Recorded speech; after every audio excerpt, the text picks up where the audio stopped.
Brian O'Driscoll on Off the Ball. With Vodafone, official sponsors of the Irish rugby team. Team of us. Everyone in. Now, Ireland's Rugby World Cup campaign officially came to an end last night when the squad returned to Dublin Airport to minimal fanfare, given the circumstances, of course. And outgoing head coach Joe Schmidt was asked what he'd learned from a chastening few weeks in Japan. Probably you have a rhythm, and if the rhythm works, you want to keep adding, but it's if you completely, not completely, but if you do change what you do, I think it's about doing it with a balance, because that rhythm is a bit of a comfort blanket for players in their preparation. And one of the things in Japan that was very difficult, I think if you have a look at the games that were played last weekend, I think the French, they win for sure if they don't get the red card. They're 19-10 up at the time, and they're outplaying Wales at the time. I think the English outplayed the Australians, the All Blacks outplayed us. Any of those teams who got the weekend off, I think it was a massive boon, and it gave them that preparation window. We flew back into Tokyo kind of late in the evening on the Monday, so we trained on the Tuesday and the Thursday, and we had a few knocks and niggles from the Samoans. That, I don't know if you've seen them up close and personal, but they hit hard, and I do think that we didn't quite have the same rhythm that the All Blacks, and talking to their coaching staff, it was the same, and some of their players. So if you can get as much, retain that really positive rhythm going into matches, I do think it makes a difference. And we changed that during the Six Nations, and we changed it because we wanted to be really good in the World Cup, and we probably would have been better off just to stay with our week-to-week focus, to live in the moment and play the tournament we were in. And if I had my time over, I'd probably change that. But my time's finished. Joe Schmidt speaking at Dublin Airport last night as the squad arrived back in. One man still in Japan, and schooling the likes of Tiger Woods on the putting green is former Ireland captain Brian O'Driscoll. You're very welcome to the show, Brian. Hi Richie, how are you? It's been an interesting couple of days for yourself.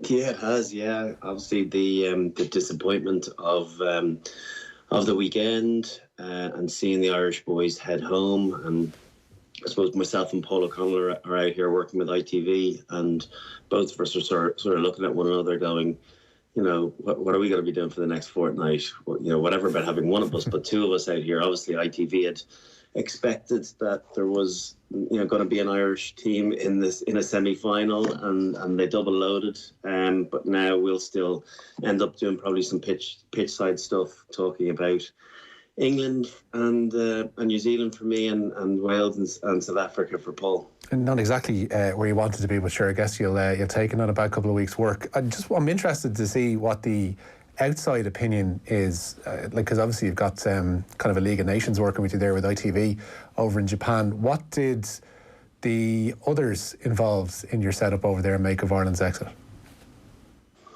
I don't think there was any surprise. Okay. I think they were pretty unimpressed with them over the course of the World Cup campaign, the pool stages. I don't think they were probably as impressed with us in the Scottish game as maybe we were with ourselves. I think they certainly felt as though it was a very poor Scottish performance. And then the subsequent games against Japan, obviously losing that game, and then struggling against Russia, lots of handling errors, and then a bit of an improved performance against Samoa. They didn't feel as though it was anywhere close to the form that we'd shown in the past that would be necessitated to compete with the likes of the All Blacks or in fact the Springboks if we'd managed to go that route. So I think there was absolutely no shock from anyone that we worked with that the All Blacks came out on top. Maybe say for myself and Paulie and Alan Quinlan, who was doing commentary, I think that the heart probably ruled ahead a little bit in that regard, and we were more hopeful than anything. But the reality is, if you look back to a year ago where we beat the All Blacks, they finished a long season. We played at the top, peak of our powers that day. They were, I don't know if I've ever seen them as poor as they were. Granted, we stopped them from playing, and the margin was only 7 points. So to be cognizant of the fact of what the differential between the teams has been over the course of the last 100 years and why it's taken us so long to beat them. And maybe, expectation levels, ran away with themselves, that it's not going to become a regular thing that we beat the All Blacks. Yes, we'll be competitive, and now that the Hoodoo's gone, but the reality is they're still a significantly better rugby nation than we have been for a long time, and their consistency of performance is what makes them stand out from the rest of the crowd. Yeah, with that in mind, it seems like we've been put in the unusual situation of, given our performances at the World Cup, having to almost go back and reappraise what Ireland's Six Nations campaign was in reality. I mean, we thought there might be a couple of blips along the road, and then suddenly that becomes an exercise in building a little bit of hope that further down the line you actually will rectify the problems that have shown their heads during the course of those few weeks. But Joe mentioned there at the airport, he was talking about how they possibly were focused on the tournament a little bit too much. Yet if you read Gordon Darcy's piece today in the Irish Times saying Ireland peaked in November, as everyone now believes, and you have to be open to readdressing the mistakes. But he mentions in his piece as well that we tried to change a little bit for the Six Nations, found out against England that it wasn't necessarily going to work, and then almost slipped into not panic mode but preservation mode, and to try and make sure that such things didn't happen again against the likes of Scotland and the likes of Italy. Yeah, I don't know if I agree that we tried. I don't see that much of an evolution from the way we were playing last year. Well, the Henshaw full-back experiment, etc. That's a positional thing. Okay, granted, I think that was just more of a squad thing that he was looking at. If I don't know if Robbie Henshaw was ever going to be Joe's number one full-back, but he was looking at him being an alternative option in another game if needed be. I think there's very few opportunities to be able to try those things out. And in a World Cup year, sometimes you have to forego what happens in a Six Nations to get some of the benefits of trialling people out. And, that was certainly the message that Joe was getting across over the course of a struggling Six Nations. In a perfect world, would you like to have been in Wales' shoes of being Grand Slam champions and riding that crest of a wave into the warm-up games and then subsequently into the pool matches? Of course you would, but Ireland found themselves in a different predicament. They had the wind taken out of their sails in the first game against England, and we stuttered thereafter. And I suppose the pressure immediately came off in winning the championship when we lost at home and conceded a try bonus as well. So they were able to look at combinations a little bit more. But I think that it seemed that defeat seemed to stay longer with us than previous defeats. It kind of the pain prolonged itself with us, and we couldn't get it out of our system, and we never got our mojo back. And it felt as though there hadn't been an evolution of the game. What happens too is when you become one of the best sides in the world, you get more respect from the opposition when you come to the analytical side of what you do. And I think teams started paying more heed to the way Ireland were playing the game, with the detail that surrounded their systems and their attack game, and they started coming up with plans to nullify that. And I don't think Ireland's adaptability to be able to counter the extra work that people were doing came to the fore. I think we just felt as though what we had done in the past, and if we could do that really well, teams would still struggle with us. Whereas I think teams worked us out a little bit. They felt as though if they could manage us for 4 or 5 phases, particularly offset piece, and let us have the ball, we if we didn't manage to get a line break at that stage, then we wouldn't be able to create a huge amount, which ended up being the case. We're not in the dressing room. We don't know necessarily 100% of the dynamics that go on, but you'd hope that there would be enough of a conversation, and a broad conversation between the coaching staff, amongst the coaching staff, and then between the players, and then between the players and the coaching staff, to try and work out and figure out maybe, we have been, rumbled a little bit here. Can we work on something different? That seems it's difficult as well, Richie, when you've had that level of success from someone like Joe. It's hard to question, because he's come in, and the reality is we've absolutely exceeded all expectation of any previous Irish team. And I think it's important to state that. You know, Joe came into Leinster and he won back-to-back European titles and, you know, and the League and the Challenge Cup. Then he went into Ireland and won back-to-back Six Nations. We won first time in South Africa, beat Australia on a touring series, beat the All Blacks twice. So and won the Grand Slam. So this was unprecedented success. And all of a sudden, you know, when things start slipping a little bit, it's very difficult to kind of challenge a coach's, you know, thinking that, do you know what, you're doing it wrong now. You were great for the first 5 or 6 years, but actually now you've got it wrong. I think Joe's that sort of person as well, that he always filled me with confidence in the way he thought and saw the game, because he had the results to prove it. And it's difficult, you know, I guess if I was a player as well, I would have put a huge amount of my trust into him being able to turn that around. And it's not just Joe's fault. You know, the players didn't perform as well as they had of the previous couple of years. We didn't click as much. I wonder as well, and this is, you know, I've just been kind of thinking about it, I wonder with Stuart Lancaster coming in and his focus being very different to Joe's, did that upset the apple cart a little bit? Because he was very much about unstructured play rather than Joe's focus around set piece. And did that kind of cast a few doubts into the players' minds as to what way they needed to train and what they needed to focus on? And I wondered, did that dynamic change things a little bit? And that's an interesting one, because you would have presumed that the IRFU would have helped with that appointment with the dynamics of province and country in mind. Yeah, but you can't stop a coach's personal beliefs on how the game should be played. You know, we talk, you know, to all the Leinster players that you hear under Leo Cullen and Stuart Lancaster, everything is about unstructured chaos, and you know, the launch plays are used to get into that unstructured play, and that's the vast majority of the game. Whereas Joe's been very much a set piece orientated guy. You know, when you look at lineouts, nearly 50% of Ireland's scores, I think it's up in the high 40s, originate from lineouts.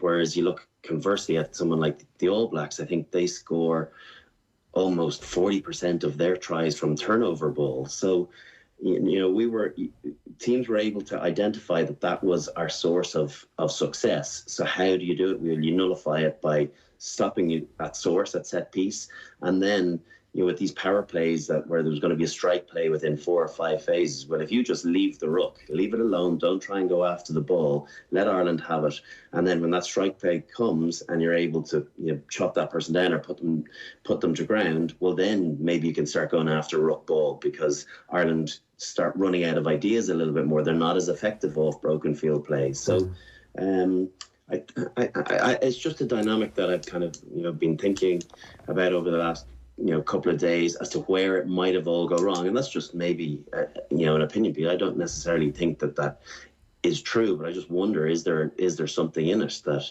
you know, when the Leinster lads in particular always focused on what Joe was doing and total 100% self-belief in that, and then all of a sudden you get another version of success and you go, oh, I think this is really good as well. I wonder, is there something in that? And does that detract from the former? I don't know. You'd have to ask the players. Yeah, it's an interesting one to delve into as well when you consider, we mentioned about the evolving, or, you know, possibly lack of evolving in terms of how the Irish approach the game.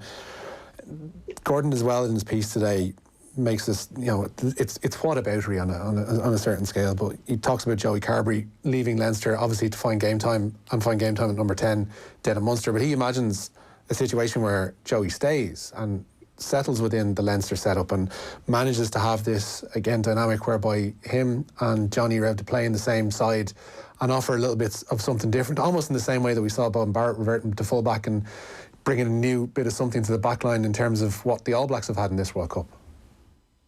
Yeah, but I think Joey saw his future as being at out half. You know, I think that's where he sees himself challenging Johnny, and from that point of view, it made absolute sense for him to go to one of the other provinces, and he chose Munster. And I think, being brutally honest, I thought it was a smart move on his behalf. He'd done a couple of seasons of playing behind Johnny and learning the ropes and playing second fiddle, and even being able to do that at an international level, but maybe he was running out of road as well of being able to continue being number 2 in Leinster, but remaining number 2 in Ireland. If you're not playing week in, week out, you're not being given the opportunity to hone your skills, to develop your game, but also to be front and centre for the national coach or for the other, the backroom staff to be able to see your wares. And, I don't know, is Joey's best position or is his favourite position 10 or full back? I would imagine it's 10. I get the impression it's 10, and that's where he sees his international future. So I think it's easy to ponder things that have happened, but people do make choices for a reason, and that was why it was justified, and you can understand 100% why he did it. We kind of almost have to move away from the post-mortem aspect of this, because ultimately, we're delving into whataboutery and wondering what may have happened when the reality is the one in front of us and Ireland aren't involved in the semi-finals this weekend. But we can wonder how we can guard against a World Cup like this happening again. I'm wondering how Andy Farrell might start about going about that. Does he start off by having words with senior players and mentioning that, listen, maybe 4 years down the road, you're not going to be involved in the next World Cup, but maybe you can help build the next side for that World Cup? Yeah, you have to remember too, yes, Andy Farrell in a perfect world, I don't know, is it a 3-year contract that he's signed? But coaches definitely have one eye, of course, at the World Cup, but he's also very much living in the moment. If he has a first year of big disappointments and multiple losses, straight away his job is going to be under scrutiny, and whether he's the right man for the job. So you have to live in the here and now, but also keep one eye in 4 years' time. So he'd be stupid to write off all those players that are coming into the winter of their careers who mightn't be involved in 4 years' time and just cast them aside, because he still needs to pick up wins and build the confidence of the rest of the side while he makes the progression from current players to future ex-players, and then bringing through those younger lads, the Larmers, the Stockdales, the James Ryans, the Joey Carberrys, brings them into being seasoned internationals. So it's a bit of a juggling act. You can't just cut ties with guys that have been there forever that still have a couple of good years left in them. I think you've got to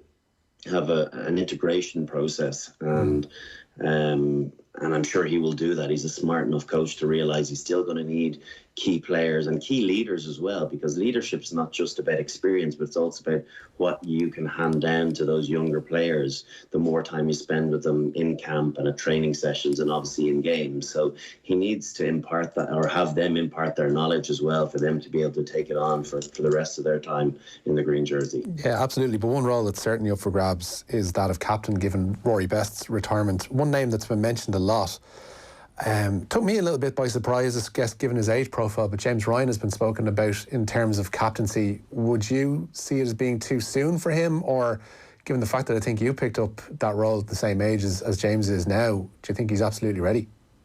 I think he's one of the obvious candidates, for sure. He's clearly got the respect of the whole squad. He has very quickly become a mainstay, a focal point of the pack. Arguably one of Ireland's best players, probably in the top 3 most consistent performers over the last year or 18 months. Even during this World Cup, his numbers are still pretty impressive, even though he's on a losing side, which is unusual to him as well. And a disappointed outcome with this World Cup, he still showed what his potential is. And I think you could do a hell of a lot worse than making him captain and giving him that wealth of experience for a couple of years in advance of going into a World Cup in 4 years' time. He's going to be around for a long time. The way he plays the game, it would worry me a little bit as to what sort of longevity he can get. You can't play the confrontational game he plays for 10 or 12 years at that level. He'll just get beaten up. So he's going to have to learn to modify it, and maybe a new game plan will allow him to do that. But he would definitely be someone in the conversation and at the top of the conversation. If Johnny Sexton's going to play for another couple of years, he obviously captained Ireland for the first time in the Samoa match, and he's passionate about captaining Ireland again. And maybe you give it to him for a year while James continues to find his feet internationally. He's only got he's only in the teens with cap numbers, as far as I know. So, let him get 25, 30 caps and then maybe give it to him when he's still a fledgling in international rugby. But I think beyond that, I couldn't see that many others throwing their hand up and shouting for selection. That thinking in terms of 4-year cycles, do you think that's hurt us a little bit? It almost adds like 3 and a bit years of pressure, whereby we've seen the way Rassie Erasmus, for instance, has been able to rebuild the Springboks in, I suppose, their best image possible, one that he views as being playing to their strengths. We saw the way Steve Hansen was able to remould the All Blacks, given the events of last November, and have them be favourites again for this tournament this time round. Eddie Jones has had has a topsy-turvy few years in charge of England so far, but seems to have them peaking at the right time. Us thinking in terms of an upward 4-year trajectory seems to be adding more pressure than we possibly need as a squad. Yeah, but all 3 of those teams you mentioned have won World Cups, whereas we've never been out of a World Cup quarter-final, and that is going to be a hoodoo that will hang over us. It will be a monkey on our backs for however long it's going to take until we manage to get into a semi-final. That's the reality of it, and there's a load of memes going around with different social media sites taking the piss out of us, and we'll be the bane of the butt of the jokes for the next 4 years or 8 years, however long it takes to get to a semi-final. And that's the reality of it, and we're going to have to deal with that pressure, because you mightn't be talking about it for the next 3 years or the next 2.5 years, but as soon as World Cup conversations are started again, it's going to be, can Ireland get over that stumbling block that's caught them on 7 previous occasions? So it's something that we're going to have to come to terms with. I don't know how you broach it, and I know Joe said that maybe they became a bit too World Cup focused, but you got to do it one way and commit to it, and they did it that way, and obviously it didn't work for them. Doesn't mean it wouldn't work another time with a different group of players. So it'll be a challenge for whatever coach comes in and takes Ireland into the next World Cup, because it's definitely something that will continue to hang, be a heavy weight around our necks for some period of time until we get it fixed. On a slightly different note, you say memes instead of memes. Yeah. Brian. Memes. It's memes, surely. Memes. Okay, sorry. Yeah, memes. You're not one of these people you're not one of these people who pronounces GIF correctly as GIF, are you? No. I'm okay on that one. You sure now? Tomato, though, right? I was going to have to end this conversation now. This is going down a rabbit hole we shouldn't go down. We have to focus on the semi-finals as well. We might not be involved, but boy, do we have 2 potential crackers on offer on Saturday and Sunday morning. We'll start with England and New Zealand. It's possibly the most mouth-watering tie of the lot. There is a sense that New Zealand may have not emptied the tank, but gave an awful lot into beating us last weekend. And England, under Eddie Jones, are that dogged, physical, in-your-face side that could well prove a couple of problems for Steve Hansen and co. It'll be a great semi-final. Yeah. I think England won't give New Zealand the platform that we gave them, and they won't make the errors that we made, and we coughed up a couple of relatively soft tries, and as soon as New Zealand go in front, they're nigh on impossible to catch. So England will definitely have the firepower up front to be able to negate the New Zealand pack at least, and maybe get in the ascendancy, which is going to be hugely important to creating the platform for their talented backline. I think it's a pretty evenly matched team, but on the basis of what we've seen so far in the World Cup, performance-wise, I think if New Zealand play like they have and England play like they have, there's only going to be one winner, and that's the All Blacks. They just played at a speed and a tempo last week that I haven't seen for a number of years, and I think even a great English team will struggle against that. But it does feel as though that is potentially the final. Whoever does manage to come through, I think will have a huge time dealing with the power of either of those sides in a final. But it'll make for great viewing on Saturday afternoon. And our rugby coverage is, of course, brought to you by Vodafone, Team of Us, everyone in. Wales and South Africa is an intriguing one, because Rassie has that Springbok unit kind of peaking at the right time. They came through that difficult second half last week, or difficult first half against Japan, and managed to find enough within the tank to see off Japan. Wales got out of jail big style against France, but you kind of figure that they won't allow themselves to be put in that position again. Yeah, Wales haven't played brilliantly in this in this World Cup. Being honest, they played well for 50 minutes against Australia. Picked off an intercept and created one other try and kicked their goals, but their attack game hasn't been fantastic. Their defence is what's kept them in it, and they're incredibly resilient, in fairness to them. And when they're not playing at the best or the peak of their powers, they still manage to grind out results, and that's a sign of a good team and a confident team. We saw much better rugby at times in the Six Nations that we have from them in this World Cup, but they've still managed to get it done, albeit by a French capitulation or suicide mission from Valamina. But I think it'll be a close game between them and the Springboks. Looking at the Springboks last weekend and how they almost got caught into Japan's way of playing, and then went in and got a message from Rassi at halftime and came out and completely changed their tactics and just strangled Japan, is exactly what way they can win the World Cup still. They have to play it, bring it down to the simplicity of their monster pack, mauling teams to death, kick chase, kick contest, and then when an opportunity arises, strike on the counter attack. And that's what they did brilliantly against Japan, who kind of just ran out of steam. So I think South Africa probably will have too much for Wales, but Wales have had their number over the last number of years in Cardiff, and they'll fancy them as opposition. So it could be a close one again. But for me, I think it'll, as much people were touting at the start of the tournament, I think it might be a New Zealand-South Africa final again. Good stuff. Brian, before we let you go, are you going to have another chance to make a fool out of Tiger Woods on the green anymore while you're over in Japan?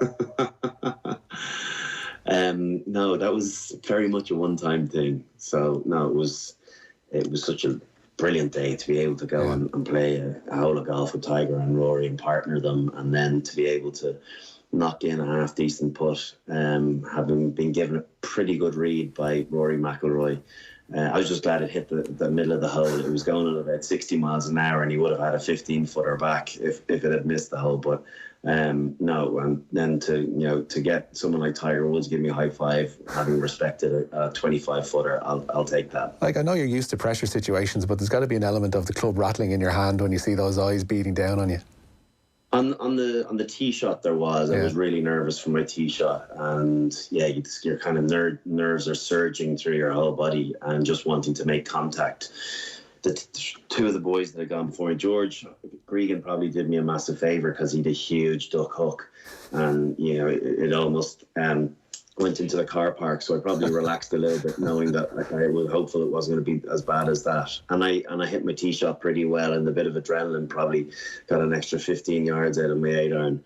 But on the putt, I actually felt pretty good. And genuinely, Rory said there's a pitch mark about 3 yards away from you, just shave it on the left-hand side. And I think it's the first putt I've ever hit where I wanted it to go. And I hit it right on the line with the right speed. So, yeah, it was a nice moment to have. Not a bad coach to have in your ear either. Brian, all the best all the best of the ITV stuff over the weekend. Enjoy those semi-finals. Cheers, Richie. Talk to you later. Cheers, Bye. Brian. Take care. Brian O'Driscoll on Off the Ball. With Vodafone, official sponsors of the Irish rugby team. Team of us, everyone in.